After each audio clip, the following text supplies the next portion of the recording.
आज की कहानी है एक ऐसे लड़के की जिसे उसकी खड़ूस बॉस ऑफिस में हर रोज तंग करती है। डरा डरा कर काम करवाना और हर वक्त मजाक उड़ाना उसकी रोजमर्रा की आदत बन चुकी है। लेकिन अचानक एक मजबूरी के चलते दोनों को नकली शादी करनी पड़ती है, जिसके चलते दोनों को अब एक ही कमरे में रहना पड़ता है।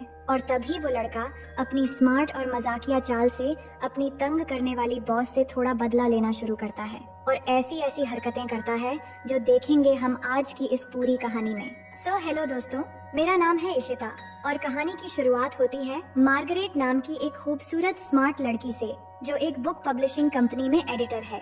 इसके बाद हमें कहानी के दूसरे मेन कैरेक्टर एंड्रू को दिखाया जाता है, जो उसी कंपनी में मार्गरेट का असिस्टेंट है और आज बेचारा उठने में थोड़ा लेट हो जाता है, इसलिए वो हड़बड़ाते हुए जल्दी जल्दी ऑफिस के लिए निकलता है और हर रोज की तरह कॉफी शॉप से कॉफी लेकर दौड़ते दौड़ते ऑफिस पहुंचता है। लेकिन अचानक एक एम्प्लॉय से टकराने से कॉफी गिरकर उसकी शर्ट खराब हो जाती है।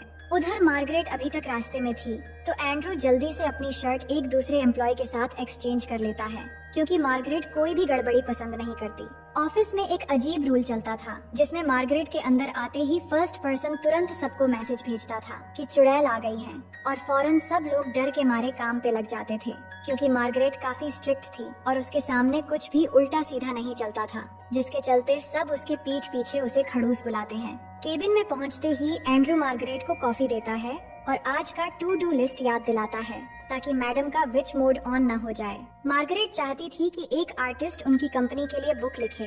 वो आर्टिस्ट पहले तो मना कर देता है, लेकिन ऑफिस आते वक्त उसने आर्टिस्ट को कॉल करके मना लिया था। इसके बाद वो अपने कॉफी कप पर एंड्रू का नाम लिखा हुआ देखकर पूछती है कि मेरी कॉफी का क्या हुआ। एंड्रू घबराकर सच बोल देता है कि आपकी कॉफी गिर गई थी। मार्गरेट और सवाल किए बिना थोड़ा कॉफी पीकर देखती है। एंड्रू भी बिल्कुल उसी की तरह बिना शुगर के कॉफी पीता है। असल में बाकी एम्प्लॉइज की तरह एंड्रू भी उससे डरता है, इसलिए उसने मार्गरेट की तरह कॉफी पीने की आदत बना लिया था। इसके बाद वो दोनों एक एम्प्लॉय के केबिन में जाते हैं, जहाँ के एम्प्लॉय को उस बुक लिखने वाले आर्टिस्ट को बात मनवाने का काम दिया गया था। अब क्योंकि ये काम अब मार्गरेट खुद कर चुकी थी, इसलिए वो उसे बातें सुनाने लगती है और बातचीत से पता चलता है कि इस एम्प्लॉय ने आर्टिस्ट को एक कॉल भी नहीं किया था, तो मार्गरेट उसे ठीक से काम न करने के लिए जॉब से निकाल देती है। वो एम्प्लॉय गुस्से में बाहर आता है और सबके सामने मार्गरेट को खूब बातें सुनाता है। वो चिल्लाता है कि तुम एक मॉन्स्टर हो और अपना फ्रस्ट्रेशन दूसरों पर निकालती हो। मार्गरेट ज्यादा जवाब नहीं देती, बस उसे दफा होने के लिए कह देती है। इसके बाद वो एंड्रू से कहती है कि तुम्हें वीकेंड पर भी काम करना पड़ेगा, क्योंकि इस एम्प्लॉय के सारे काम अब हम दोनों को देखने पड़ेंगे। पर एंड्रू इसी वीकेंड घर जाकर अपनी फैमिली के साथ अपनी ग्रैंड मदर का 90वां जन्मदिन मनाने वाला था, पर अब सब कुछ कैंसिल करना पड़ेगा।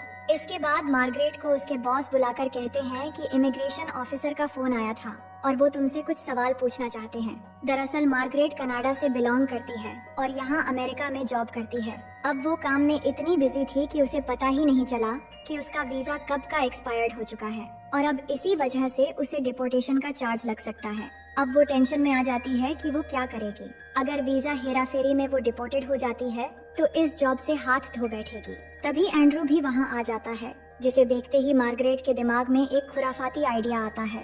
वो अचानक अपने बॉस से कहती है कि मैं और एंड्रू शादी कर रहे हैं। इतने दिनों से साथ काम करते करते हमें एक दूसरे से प्यार हो गया है। ये सुनकर एंड्रू भी चौंक जाता है, लेकिन बॉस के सामने कुछ बोल भी नहीं पाता और मजबूरी में हाँ से हाँ मिला लेता है। मगर मार्गरेट का बॉस उसकी चाल समझ चुका था। वो सिर्फ इतना कहता है कि इन सब चीजों को लीगल कर देना। मतलब मार्गरेट सोच रही थी कि वो अगर इसी कंट्री के किसी पर्सन से शादी कर लेगी तो उसकी वीजा वाली प्रॉब्लम खत्म हो जाएगी, लेकिन इस चक्कर में बेचारा एंड्रू बलि का बकरा बनने वाला था। अब ऑफिस में ये खबर फैल जाती है और सबको एंड्रू पर तरस आने लगता है, क्योंकि सब जानते थे कि मार्गरेट उसके लिए एक चुड़ैल जैसी है, जो उस बेचारे के सारे खून पी जाएगी। अब एंड्रू उससे पूछता है कि तुम ये सब कर क्या रही हो। मार्गरेट जवाब देती है कि तुम्हारा सपना एक राइटर बनने का है। अगर मुझसे तुम्हारी शादी होती है तो मैं तुम्हारी हेल्प कर सकती हूँ और तुम्हारी बुक जो तुमने लिखी है वो भी पब्लिश करने में हेल्प करूंगी। पर तुम टेंशन मत लो, शादी के बाद जल्द ही डिवोर्स ले लेंगे तो कोई प्रॉब्लम नहीं होगी। इसके बाद दोनों इमिग्रेशन ऑफिस पहुँचते हैं और वहाँ ऑफिसर गिलबर्ट को बताते हैं कि वो शादी करने वाले हैं। लेकिन जिस एम्प्लॉय को मार्गरेट ने जॉब से निकाला था वो पहले ही गिलबर्ट को कॉल करके सब बता चुका था। गिलबर्ट समझ जाता है कि ये झूठी शादी है, इसलिए वो दोनों को चेतावनी देता है। मार्गरेट सफाई देती है कि हम दोनों साथ काम करते थे, इसलिए अनएक्सपेक्टेड मोमेंट में प्यार हो गया। गिलबर्ट फिर भी कहता है कि एक बार सोच कर देख लो, क्योंकि वीकेंड खत्म होते ही तुम्हारा इंटरव्यू होगा। अगर कोई गड़बड़ी पता चली तो एंड्रू को जेल होगी और मार्गरेट को कनाडा भेज दिया जाएगा। डर के मारे एंड्रू थोड़ी देर चुप रहकर कहता है कि हम दोनों एक दूसरे से प्यार करते हैं और मार्गरेट के पेरेंट्स नहीं हैं, तो वीकेंड पर हम अलास्का जा रहे हैं जहां मेरे पेरेंट्स रहते हैं, और वहां पर हम अपनी शादी की बात भी कर लेंगे। इसके बाद बाहर निकलते ही मार्गरेट एंड्रू को इंटरव्यू की सारी इंस्ट्रक्शन समझाने लगती है, लेकिन एंड्रू कहता है कि मैं तुम्हारे लिए अपनी पूरी करियर को खतरे में डाल रहा हूँ। वादा करो कि वापस आने के बाद तुम मेरा प्रमोशन करोगी। मार्गरेट को मजबूरन उसकी सारी बातें माननी पड़ती हैं। तभी एंड्रू मौका देखकर डरते हुए कहता है कि मैडम, आपने तो शादी के लिए ऐसे पूछा जैसे वाईफाई का पासवर्ड पूछ रही हो। ठीक से घुटनों पर बैठकर प्रपोज करो ना। मार्गरेट थोड़ा शॉक होती है, पर उसे ऐसा ही करना पड़ता है। इसके बाद नेक्स्ट फ्लाइट से दोनों अलास्का के लिए निकल जाते हैं और वहां पहुंचते ही एयरपोर्ट पर एंड्रू के माँ और ग्रैंड माँ उनका स्वागत करने आती हैं। दोनों उन्हें देखकर बहुत खुश होती हैं, पर मार्गरेट की एज एंड्रू से ज्यादा थी, जो उनके लिए थोड़ी चौंकाने वाली बात थी, लेकिन वो उसे खुशी खुशी एक्सेप्ट कर लेती हैं। इसके बाद जब वो घर की ओर निकलते हैं तो मार्गरेट टाउन देखते हुए नोटिस करती है कि हर जगह पैक्सटन लिखा हुआ है। एंड्रू का पूरा नाम एंड्रू पैक्सटन था और इसका मतलब ये पूरा टाउन एंड्रू की फैमिली का है। एंड्रू असल में बहुत रिच फैमिली से था, पर ये बात मार्गरेट को बिल्कुल पता नहीं था। इसके बाद वो लोग बोट में बैठकर एक आइलैंड की तरफ निकलते हैं, क्योंकि उनका शाही बंगला वहीं पर था, जो बहुत ही बड़ा और खूबसूरत था। पर मार्गरेट पानी से बहुत डरती थी, इसीलिए उसे लाइफ जैकेट पहनकर ही बैठना पड़ता है। फिर जब वो घर पहुंचते हैं तो मार्गरेट पूछती है, तुमने बताया क्यों नहीं कि तुम इतने रिच हो? एंड्रू कहता है, मेरी फैमिली अमीर है, पर मैं अपनी पर्सनैलिटी खुद बनाना चाहता हूँ। अब उनके आने पर घर में बड़ी पार्टी रखी गई थी, जहाँ मार्गरेट पहली बार एंड्रू के डैड से मिलती है। लेकिन एंड्रू के डैड को मार्गरेट का प्रोफेशन ज्यादा पसंद नहीं आता। ऊपर से एंड्रू का सब कुछ छोड़कर अपना पैशन फॉलो करना और घर छोड़कर जाना, ये बात तो उनके दिल में आज तक चुभ रही थी। इसी वजह से बाप बेटे के बीच हमेशा नाराजगी रहती थी। फिर एंड्रू जब उनसे बात करने जाता है तो वो कहते हैं, तुम सिर्फ अपनी प्रमोशन के लिए अपने बॉस को क्यों डेट कर रहे हो? एंड्रू झट से बोलता है, ऐसा कुछ भी नहीं है, मैं सच में उससे प्यार करता हूँ। फिर हॉल में आकर एंड्रू सबको बता देता है कि वो और मार्गरेट जल्द ही शादी करने वाले हैं। एंड्रू की माँ और ग्रैंड माँ बहुत खुश होती हैं। एंड्रू की एक्स गर्लफ्रेंड भी आकर उनसे मिलती है और सब लोग जमा हो जाते हैं। वो दोनों से पूछते हैं, तुम दोनों आखिर मिले कहाँ थे और किसने प्रपोज किया था? अब दोनों के पास तो बताने के लिए कुछ नहीं था, फिर भी माहौल संभालते हुए दोनों एक झूठी स्टोरी सुना देते हैं। स्टोरी सुनकर सब लोग किस करो कहकर चीयर करने लगते हैं। दोनों के लिए ये काफी अजीब था, पर नाटक जारी रखने के लिए उन्हें सच में किस करना पड़ता है। लेकिन उस पल जो अचानक सी फीलिंग दोनों महसूस करते हैं, वो दोनों के लिए बिल्कुल नई और थोड़ी अजीब भी थी। इसके बाद एंड्रू की माँ उन्हें उनका कमरा दिखाती है और ग्रैंड माँ शरारती हंसी के साथ एक पुराना खानदानी कंबल पकड़ाते हुए बोली, इस कंबल का नाम है बेबी मेकर। इसे जिसने भी ओढ़ा है ना, अगले ही साल हमारे घर में एक नया मेंबर आ गया, तो संभल कर ओढ़ना बेटा। कंबल अपनी ड्यूटी बड़ी ईमानदारी से करता है। ये सुनते ही एंड्रू डरकर कंबल दूर फेंक देता है और उनके जाने के बाद अब बेचारे एंड्रू को अपने ही कमरे में नीचे सोना पड़ता है। मार्गरेट भी कंबल वाली बात को लेकर थोड़ी डरी हुई थी। अगली सुबह मार्गरेट को उस आर्टिस्ट का कॉल आता है, पर नेटवर्क सही से नहीं मिल रहा था, इसलिए वो बाहर चली जाती है। उसे देखकर एंड्रू का छोटा सा डॉग भी उसके पीछे पीछे निकल आता है। तभी ऊपर से एक ईगल आता है और सीधा डॉग को उठा लेता है। मार्गरेट अपना फोन ईगल पर फेंकती है, जिससे ईगल डॉग को छोड़ देता है, लेकिन ईगल फिर आकर उसका फोन उड़ा ले जाता है। वो फोन लेने के लिए ईगल के पीछे दौड़ने लगती है, जिसे देखकर घर से एंड्रू की माँ और ग्रैंड माँ हंसने लगती हैं। इसके बाद एंड्रू उसे देखकर बाहर आता है तो मार्गरेट कहती है, ईगल मेरा फोन ले गया। अब क्योंकि एंड्रू की फैमिली दोनों को देख रही थी, तो एंड्रू अचानक उसे गले से लगा लेता है और मौका मिलते ही ऑफिस में अपने ऊपर हुए जुल्म का छोटा सा हिसाब चुकता करने के लिए हल्की सी शरारत कर देता है। मार्गरेट कहती है, मौका पाकर ज्यादा मजे मत लो, वरना रात में तुम्हारी हीरोपंती को एरोप्लेन मोड पर डाल दूंगी। इसके बाद एंड्रू की अपने डैड से बात होती है। वो फिर वही बात दोहराते हैं कि उन्होंने इतना बड़ा बिजनेस एंड्रू के लिए बनाया था और एंड्रू उसे संभालना नहीं चाहता। एंड्रू कहता है, मैं अपना पैशन फॉलो कर रहा हूँ, और बात फिर से वही नाराजगी में बदल जाती है। उधर एंड्रू की ग्रैंड माँ मार्गरेट को शहर के एक स्ट्रीट क्लब में ले जाती है, जहाँ एक आदमी स्टेज पर डांस करते हुए उन्हें एंटरटेन करने लगता है। मार्गरेट को ये सब देखकर बहुत ही अजीब लगता है और वो बाहर चली आती है। तभी पीछे से एंड्रू की एक्स गर्लफ्रेंड आती है और कहती है तुम बहुत लकी हो कि एंड्रू तुमसे प्यार करता है। मार्गरेट पूछती है तुम दोनों का ब्रेकअप क्यों हुआ?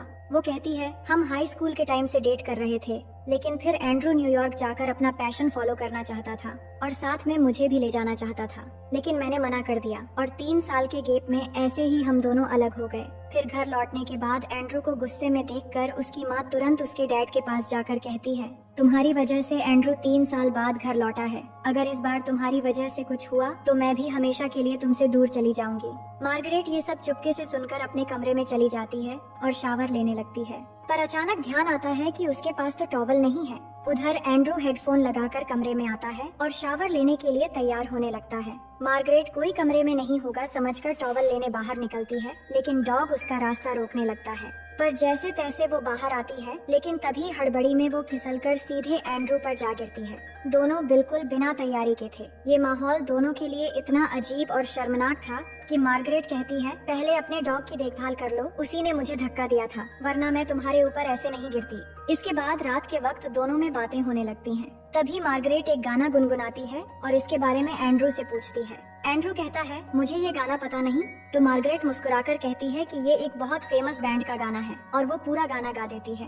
एंड्रू हंसकर कहता है मुझे ये गाना पता था, मैं तो बस तुम्हारे मुंह से सुनना चाहता था। धीरे धीरे मार्गरेट अपने दिल की बातें बताने लगती है। वो कहती है कि जब वो 16 साल की थी तभी उसके मॉम डैड गुजर गए थे, जिसके बाद वो हमेशा अकेली रही। बाद में वो अपनी प्रोफेशनल लाइफ में इतना बिजी रहने लगी कि खुद के लिए भी वक्त नहीं निकाल सकी और ना ही आज तक किसी के साथ रिलेशन बनाई।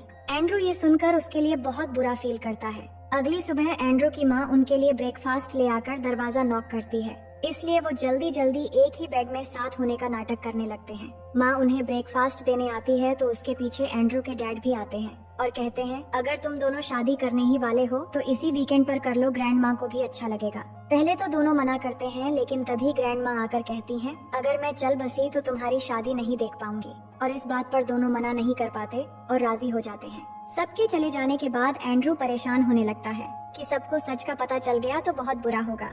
इस पर मार्गरेट उसे संभालती है कि कुछ नहीं होगा, कुछ दिनों में हम डिवोर्स ले लेंगे, फिर तुम आराम से उन्हें सब बता देना। इसी दौरान दोनों में थोड़ी नजदीकी बढ़ जाती है, पर जैसे ही मार्गरेट को एहसास होता है कि वो इमोशंस में बह रही है तो फौरन वॉशरूम का बहाना करके चली जाती है। इसके बाद वो अकेले साइकिल लेकर टहलने निकलती है और रास्ते में खुद से बड़बड़ाती है कि ज्यादा इमोशनल मत बनो, ये सिर्फ एक डील है और कुछ नहीं। असल में वो न चाहते हुए भी धीरे धीरे इस परिवार को दिल से अपनाने लगी थी। फिर नेक्स्ट सीन में देखते हैं कि एंड्रू और मार्गरेट शॉपिंग करने निकलते हैं। वहाँ एक कैफे पर मार्गरेट अपना ईमेल चेक कर रही होती है, तभी उसकी नजर एंड्रू पर पड़ती है, जो बाहर अपनी एक्स गर्लफ्रेंड से मुस्कुराते हुए बात कर रहा होता है। थोड़ी देर बाद वो उससे पूछती है कि अपनी एक्स के बारे में तुम क्या सोचते हो। मार्गरेट असल में ये जानना चाहती थी कि क्या वो उसे अभी भी पसंद करता है, लेकिन एंड्रू कहता है कि अब वो उसे पसंद नहीं करता। इसके बाद एंड्रू की माँ और ग्रैंड माँ उन्हें रास्ते में मिल जाती है और वो मार्गरेट को उनकी एक खास शॉप में ले जाती है।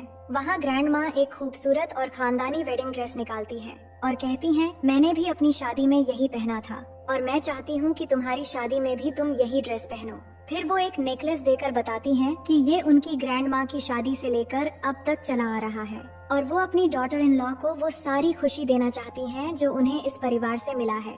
ये सुनकर मार्गरेट इमोशनल हो जाती है क्योंकि उसे इतना प्यार पहले कभी किसी से नहीं मिला था। ग्रैंड माँ मुस्कुराकर कहती हैं तुम इस ड्रेस में बहुत खूबसूरत लग रही हो। इन सब बातों से मार्गरेट थोड़ा परेशान होकर एंड्रू के साथ बोट में बैठती है और खुद बोट चलाकर तेजी से जाने लगती है। वो चिल्लाकर कहती है मैं सच में भूल गई थी कि फैमिली का मतलब क्या होता है। जो भी मैं कर रही हूँ गलत है, अगर सबको पता लगा तो सबका दिल टूट जाएगा। लेकिन वो बोट बहुत तेज चला रही थी, इसलिए एंड्रू कुछ होने से पहले बोट उसके हाथ से ले लेता है और जैसे ही टर्न लेता है तभी मार्गरेट पानी में गिर जाती है। उसे तैरना नहीं आता और वो बुरी तरह डर जाती है, पर एंड्रू बिना देर किए उसे बचा लेता है और उसे पूरे रास्ते संभाल कर लाता है। लेकिन जब दोनों घर लौटते हैं तो देखते हैं कि उसके डैड से मिलकर इमिग्रेशन ऑफिसर गिलबर्ट ने सब कुछ बता दिया है।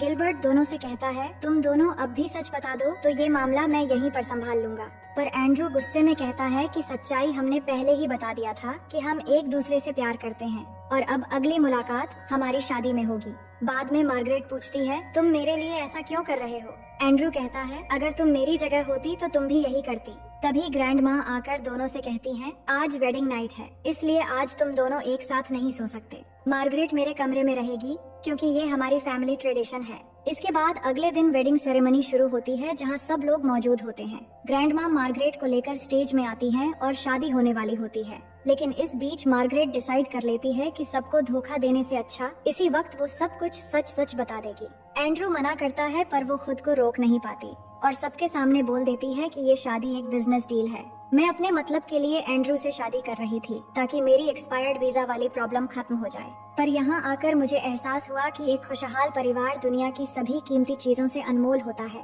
इसलिए मैं आप सभी से माफी मांगते हुए अपनी मतलबी बिजनेस डील को यहीं पर खत्म करती हूँ। ये कहकर वो चली जाती है। सच्चाई सुनकर सब हैरान हो जाते हैं और एंड्रू उससे बात करने कमरे में जाता है। पर तब तक एक लेटर छोड़कर वो गिलबर्ट के साथ निकल चुकी थी। लेटर में लिखा था कि एंड्रू की लिखी बुक उसे बहुत अच्छी लगी, पर एक अच्छा असिस्टेंट होने की वजह से उसने उसकी बुक पब्लिश नहीं की थी। लेकिन अब कनाडा जाने से पहले वो उसकी बुक पब्लिश कर देगी। वो लिखती है, तुम बहुत अमेजिंग हो और तुम्हारा परिवार भी, बस अच्छी जिंदगी जीना और हमेशा खुश रहना। तभी एंड्रू को ढूंढते हुए उसकी एक्स वहाँ आती है तो एंड्रू गुस्से में कहता है, उसने मेरा जीना मुश्किल कर रखा है। मैं 3 साल तक उसका असिस्टेंट बनकर रहा, पर बदले में उसने मेरा सब कुछ बर्बाद कर दिया।